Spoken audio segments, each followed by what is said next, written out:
really fought for, I would say, all sorts of great things to benefit the people. Um, Now, the African American women were not, well, let me put it this way. Instead of being fully integrated into the league, there was what was called a colored committee. So they were sort of a committee, but at least that was more than what took place in most of the rest of the nation. Um, it's very interesting to read some of the actual history. There are some authors now who have gone back and researched, and they have uncovered a lot of what occurred in terms of women of color being able to fully participate in the league. I'm happy to say that the league, I guess for several decades now, has really turned a corner in that respect. So currently, we are enjoying the tenure of our second African American woman who is the national president, um, Deborah Turner. She's a physician and an attorney from Nebraska, and she's doing a fantastic job. She was just elected. Um, the league is concerned about remaining relevant and significant as we move into the 21st century. Therefore, there is a deliberate effort to become more diverse, more equitable, and more inclusive. So when I say diverse, we're looking for men, we're looking for younger people. I invite you to take a look at joining the league. Now, one reason why I joined the league, I'm just going to be honest. Social action and the fight for social justice has been my lifelong passion. I wasn't able to do much about it at certain times of my life because of my work, going to school, being a mother, a wife, and all those different things. But sort of when my career started slowing down and I was able to retire, and then I was invited to become a member of the league. One reason why I said yes is this. The league has connections, influence, know-how, and a strong cadre of volunteers who can get the job done. And so the league also collaborates with lots of other groups. So we're not trying to go it alone. So that's what I want to say. And we've had quite a year celebrating 100 years. November 2019 was a 100-year anniversary of the St. Louis League. And then the National League celebrated its 100 years this past summer. And of course, we know August 26, 2020 was a 100-year anniversary of the 19th Amendment. Now, I've talked a lot, not going to take up too much time. Aside from getting out and voting now, this is what I want to say to you. What we have got to prioritize from this point on is getting the Voting Rights Act repaired.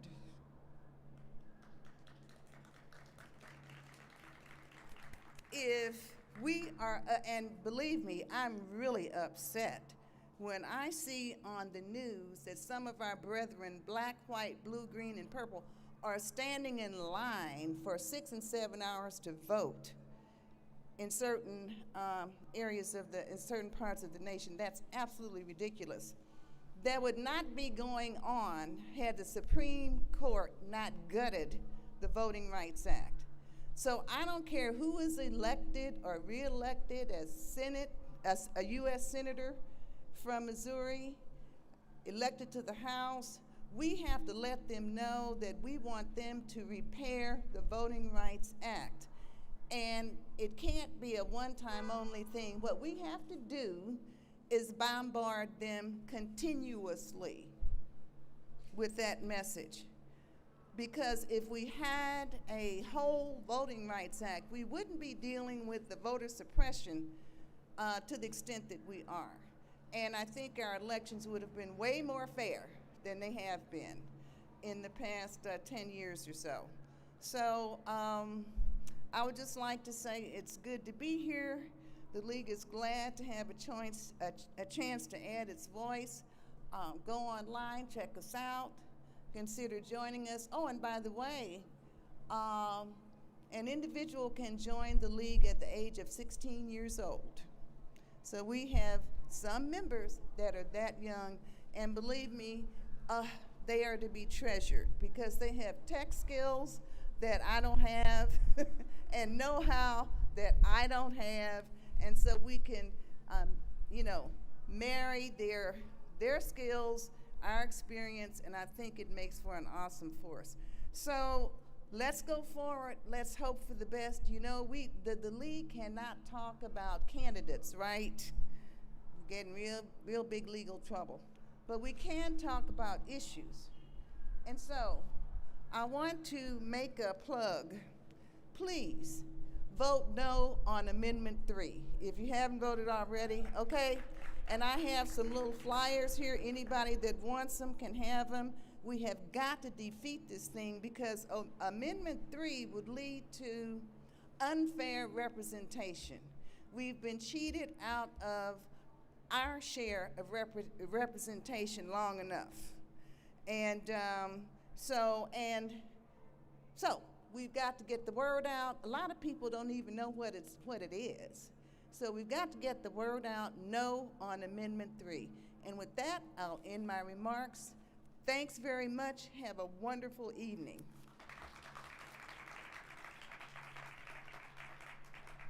Wait a minute. Okay.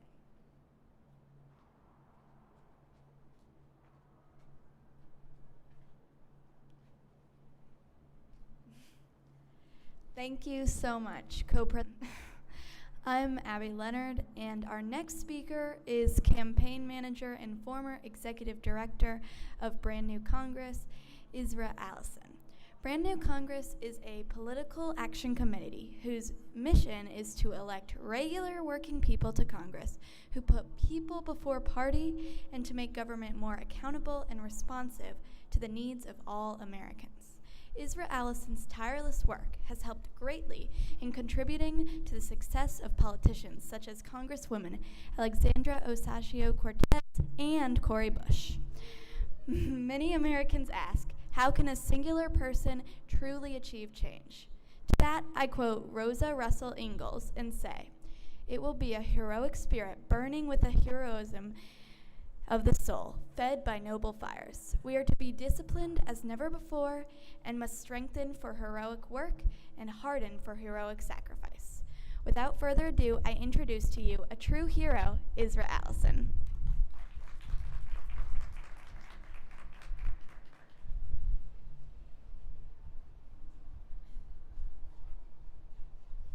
Thank you so much for having me. I definitely want to say thank you to Vera and all who are involved in putting on this event for the 100th anniversary celebration of our foremothers who fought for nearly 100 years to give us women the right to vote. And as many have discussed today, even longer for Black women like me to vote. So I just want to honor that memory. And I'm also incredibly grateful for the example that youth are playing in this role in our electoral process. It definitely is inspiring for me, and it's truly the part of the work that I'm doing every day. So you all are an inspiration for me. So my name is Isra Allison, and for the last 18 months, I've led the historic campaign for your next Congresswoman for Missouri's 1st District, Ms. Cori Bush.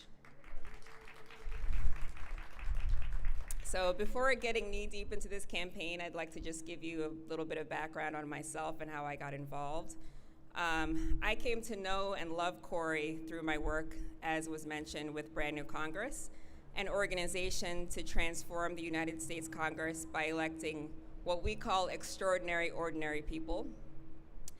Myself and a handful of organizers, right after coming off of some grassroots campaigns back in 2016, were called into formation.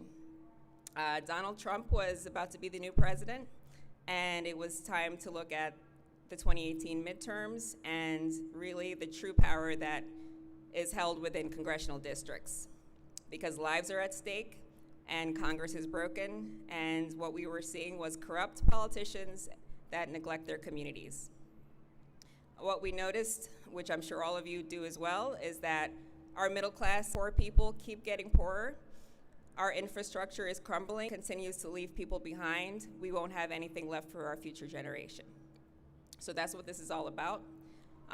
We figured it was enough is enough of rich white male career politicians, and it's truly time for change.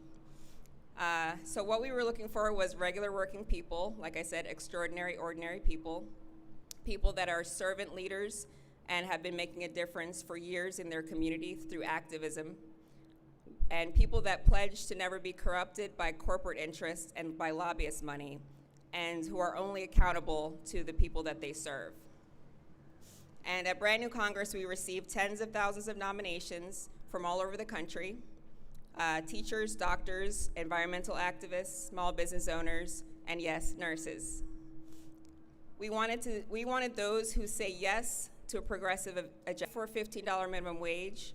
We'll fight for criminal justice reform. We'll fight for tuition-free colleges and universities and trade schools. And yes, boldly say yes to Medicare for all.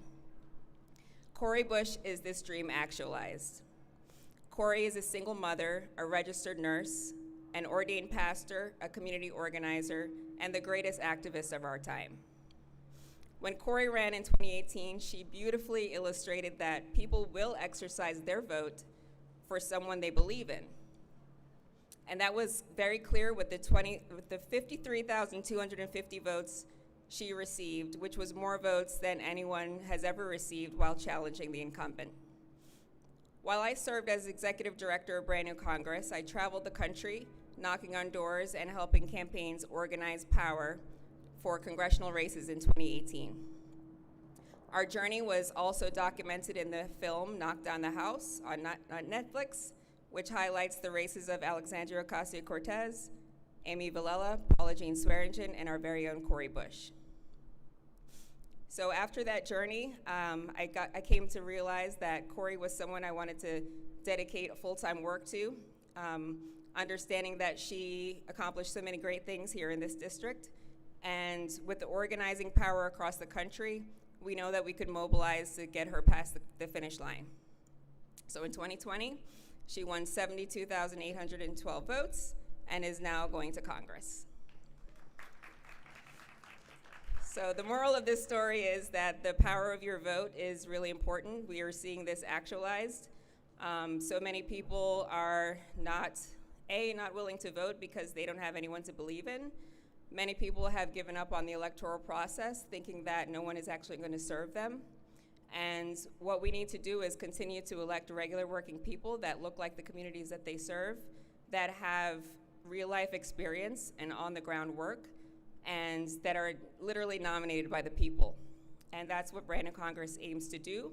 And if we continue to exercise our power as a community and continue to talk to our neighbors to figure out what exactly is on their minds. So that's what I'm really encouraging everyone here today to do, is to take an example of what we've seen with Cori's race and so many other historical races and continue to make history together. I encourage you all to join a campaign by knocking on doors for someone you truly believe in, listening to your neighbors and figuring out who are the politicians that are going to be serving the people. So that's my role in the advancement of why each and every one of us has a part to play in this movement. It's not just about one organization, and it's not just about one politician. It's not even about those who are running for office, but everyone has a part to play. And what we've done with this campaign for 2020 is we've realized everyone has a part, whether it's a creative part, with social media or digital, someone who is a good public speaker, someone who is a good organizer. Cori put everything as far as her strong suits into this campaign. She's brought on people like myself and many organizers onto this campaign that have helped cross her through the finish line. So when we talk about voting and the importance of exercising our right and looking back into history as far as the accomplishments that we have received, understand that we do still have a long way to go, but we need to realize that this is not just about ourselves, this is bigger than ourselves. And if we continue to work towards progress by really challenging our leadership and making sure that we, A, vote the right people in, and B, vote the wrong people out. So never take advantage of the fact that maybe your politicians have been in their seat for many years. It doesn't necessarily mean that they're doing a great job. Feel free to go on Ballotpedia, look them up, look at their history, figure out if they should be replaced, and talk to your neighbors. Your experiences may be a lot different from your neighbors' experiences. So understand that some of us have privilege and others are really struggling, and be that voice for your neighbor to be able to make change. So I feel like this is a time for a unified vision. We made some history in 2018 by electing the very first, the youngest woman to ever serve in Congress, that's Ms. Alexandria Ocasio-Cortez. Now we have elected the first Black Lives Matter activist to ever sit in Congress, and there's so much more that we can accomplish together. So I know that a lot of this whole event is really about recognizing our foremothers and realizing that we have accomplished great things, that we are here to make history. As Corey always says, this is our moment, this is our history-making moment, and we have an opportunity now to make change. And even though, sorry, there's a little bit of feedback. And so we do have a very important election coming up in November, not only for our elected officials here in Missouri's First, but for our president and for our vice president, and we need to make sure that we can rally behind them. I know that sometimes it's the choice of lesser of two evils, but we also need to make sure that we can continue to look at down ballot races like all your alder people, your mayors, et cetera, to make sure that we're all in this together.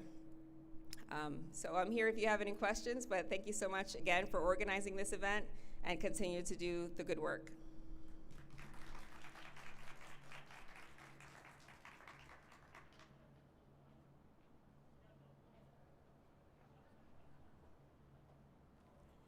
Okay, so next we have Rasheen Aldridge, and he is a state district, and before that was the youngest elected official in St. Louis as committeeman for the mighty 5th Ward.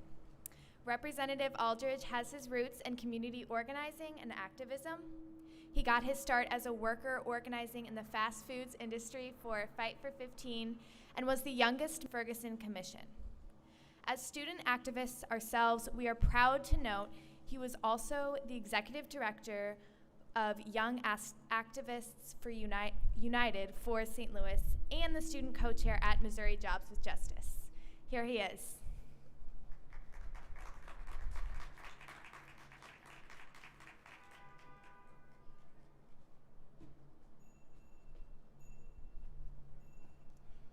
I think I'm social distance, right? 6 feet away from everybody. How everybody doing today?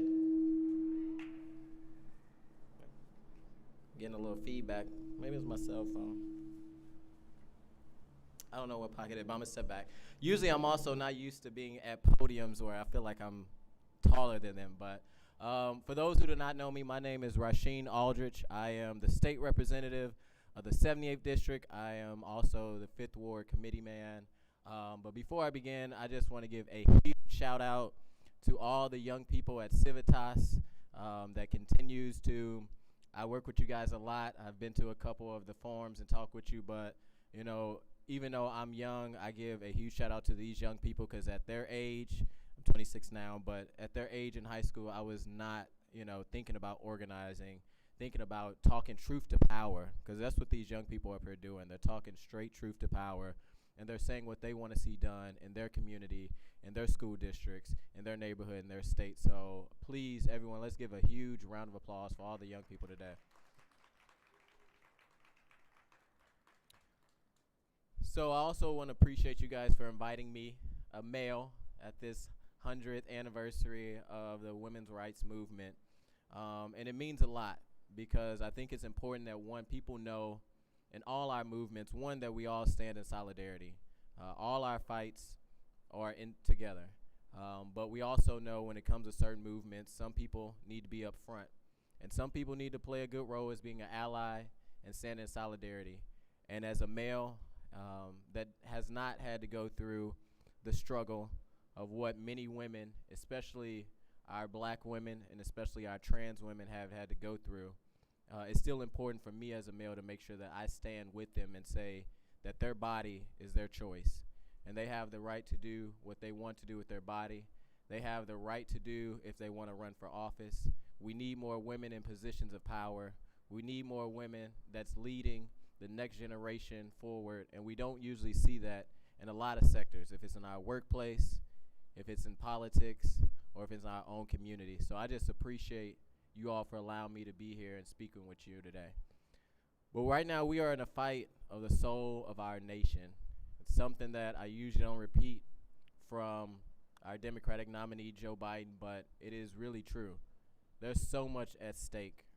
There's so much at stake as we are celebrating, and we're so excited as we're coming up on milestones of the Women's March, as we're celebrating, and we're coming up on milestones of the Civil Rights Movement. Take these celebrations and don't take them for granted, because our ancestors, blood, sweat, and tears that we can live in now.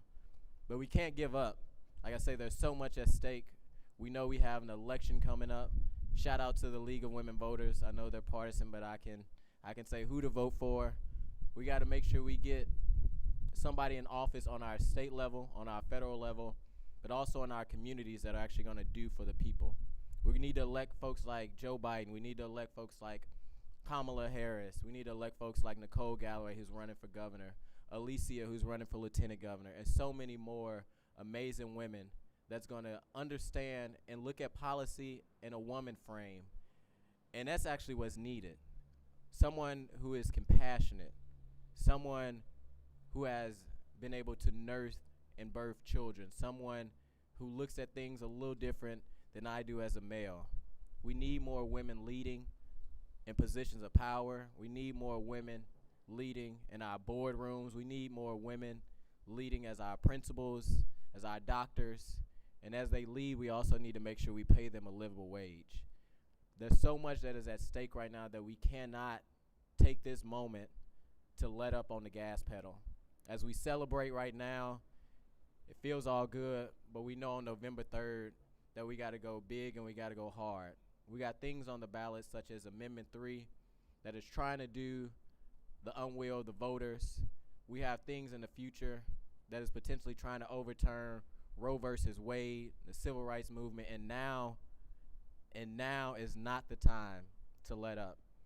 It's so much things, so many critical things that are going to be on this ballot, so many critical things that will be on the ballot when it comes to our elections in March in the city of St. Louis. We talk a lot about national politics. We talk a lot about state politics.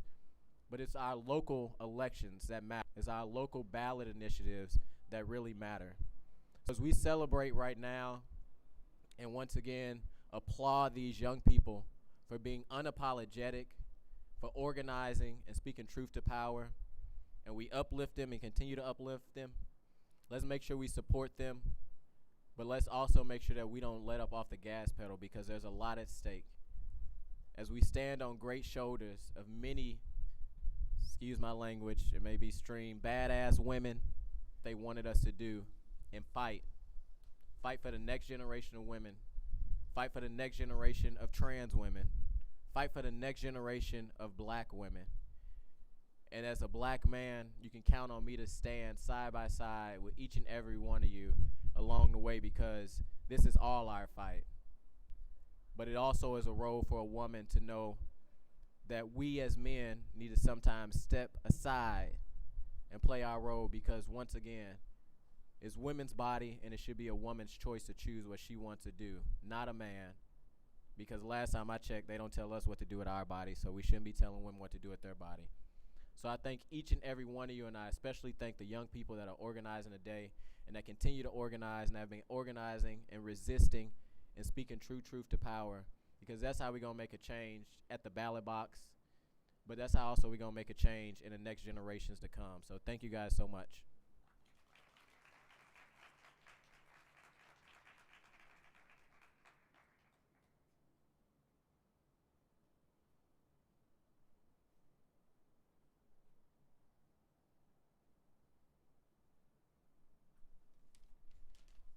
Thank you very much, Rasheen Aldridge. What a very powerful message. Next up, we'll have Senator Jamila Nasheed.